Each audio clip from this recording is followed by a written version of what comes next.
Hey everybody out there in MMA Kingdom and MMA Land. Once again, King JB. I am definitely back with a huge guest. This is a year in the making. June White, welcome to my home. Welcome to, I guess this isn't the radio today. Well, it's good to see you though. Thank you. Absolutely. Now, I mean, obviously this is a huge honor for me. So my first question has to be this. How was the barbecue chicken?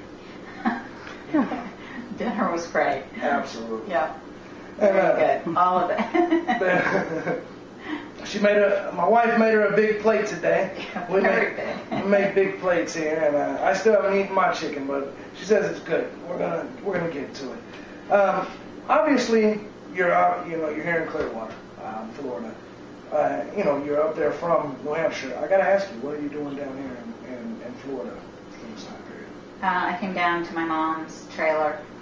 It's up for sale, and nobody's been there for 8 months, so I came down to make sure everything was okay, clean it up, fix up a few things on it, and get out of the New Hampshire weather for a little while. Yeah, I don't blame you there. It's getting hot in here, though. It got hot down the floor. We're burning up in my apartment right now. Obviously, our air conditioner's not working. Telling you guys now, do not come to Clearwater looking for apartments. They're expensive and obviously with no air. But, obviously, we've talked several times about the book, Dana White, King of MMA. I know there's been a lot of backlash. I do want to say that we truly appreciate this book. Me and Mr. London talked about it. I've talked with a lot of fans. A lot of people desire to know the truth about Dana. And I think the reason for that is he's considered a leader of what's now a cult following. The UFC fans and MMA fans are unlike any sports fans in the world. And with that being the case, a lot of people tend to blindly follow Dana. Now, what I wanted to know about this book in particular, was it hard for you to write? Was it hard for you to take aim, so to speak, at your son, even though there was a lot of positive? Was this hard for you to do? I think at the time I was writing it, it wasn't, just because I was so angry with him for his treatment of his grandmother when she was dying. So people had asked me to write about the book, about Dana, a book before, and I started to play with it a little bit, and then I just sort of put it aside and never did anymore. Right. But I was so angry with him after, the way he treated his grandmother at the end there, that I didn't seem to have a problem putting it together. Absolutely, I can understand. Well, let me ask you this. I definitely am going to get back to the grandma situation because that's a point that sticks, kind of hits home with me. Has Dana ever talked to you about the book, ever, at any point in time? No, he's never said a word to me, or as far as I know, to anyone else that's any few brave souls that have asked about it. Right. So let me ask you this. Do you really believe that? I know, so obviously he's never publicly denied anything from the book. Do you believe that he hasn't read this book? I mean, if there was a book out there on you, would you think you would not read it? Yeah. Do you think he's read it? I kind of think so. You would think that he would be curious to want to know what exactly I did say in it, versus hearing it from other people. The book is a pretty quick read, so it's not like it would have taken him a long time to read right through it. Right. Well, you know Dana's personality better than anyone else in the entire world, I would assume. For someone with an ego such as Dana White, my question is how do you think that he is taking the concept of you coming out with I don't really want to say it's a tell-all book because I don't really know how to put it. It's just a book of reality. It's not like there's a whole bunch of dirt. What is in this thing is 100% truth. And so my question is when I'm sure people have told him about what's in the book if he hasn't read it. Knowing his personality, how do you feel that he feels about this book or reacts to this book? His thoughts overall on this book. I'm sure he was absolutely furious over it. Like I would have liked to have been a fly on the wall when someone told him about it. But yeah, I'm sure he was livid over it. And it's not a bad book. People keep calling it a tell-all. It's not a tell-all. Right. It sort of talks about his life from the time he was born up until now. And I don't think there's that much bad stuff in it. No. And that's what I was trying to tell people before, that about 85% of it's solid and good. I mean, good stories. Of course, with everybody, if my grandmother released a tell-all book on me, there would be some bad stuff in there. I mean, I couldn't get out of it. And I'd be mad too. I'd say, Grandma, why are you telling these people that? But at the same time, I don't think you could really hate reality being out there, especially some of the things that's happened. I think, obviously, he's wanting to do damage control and sweep a lot of things under the rug. Now, I obviously love the book. I read it all in one night.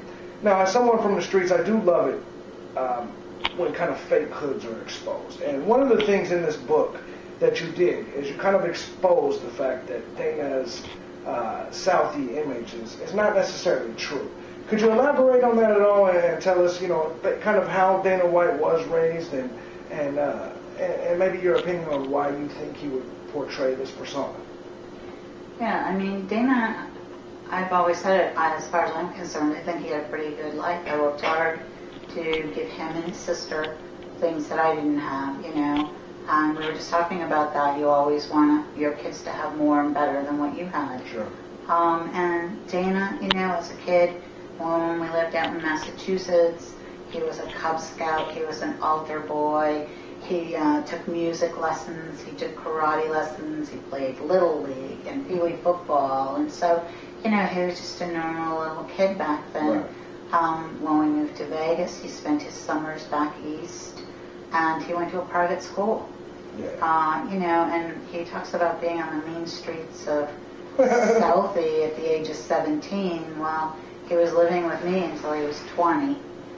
He even moved his girlfriend in with me for a little while, until they got their own place. Right. So, this, I don't know where that came from, this tough, living out in the streets. His grandmother lived with us. When I worked, she was always there when they got home from school. They had to come straight home from school. She helped them with their homework. She fixed dinner for them. So, him being a kid left alone without any adult supervision or anyone to take care of him is certainly not true at all. And that was kind of upsetting for me to hear being said over and over again, how he was just left as a child on his own to fend for himself. I mean, I think that does say a lot. And this is one of the unfortunate things about Dana claiming this is when you do, like, if my kids, honestly, if they made it sound like they were alone in the streets, I would be hurt, because when you work hard to provide, I can understand how that could upset you. Did he watch a lot of wrestling or something? I mean, what made him want to, when I say this, because he seems to like to embellish this heel image, this bad guy, tough guy image. Do you think this has something to do with the sport that he's in? Was he maybe addicted to the mafia shows when he was a kid? Or, I mean, what do you think it is that has him creating this persona? Does he think this is marketable? Just kind of your opinion. Yeah, we did live in Southie for a while, sure. And he lived over there. And Southie is that kind of place. Not so much anymore. It's become very expensive and upscale. Right. But it used to be a lot of tough guys. Whitey Bulger came from there and his gang. He just now got caught. You know that, right? Last year, right? Yeah, finally he's like 80 years right. old. Yeah.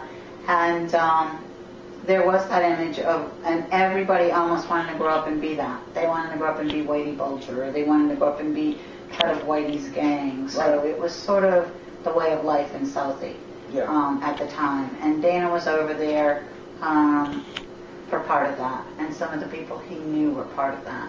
So I think that's where it came from. Sure. Obviously now he has power, almost like a mafia don, in the aspect that he has a lot of people that he pulls the strings with. Do you believe that the power that he has is what's created this new Dana? And just kind of curious, this new Dana that you've discussed in your book, when did you notice it, and kind of how has it affected you personally? I like that they call him the bald father. I think that's kind of funny.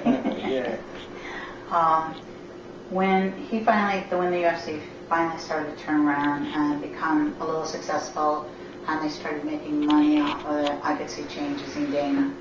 And I would tell him all the time, remember where you came from, keep your feet on the ground, remember who was there to support you. Right. When, this was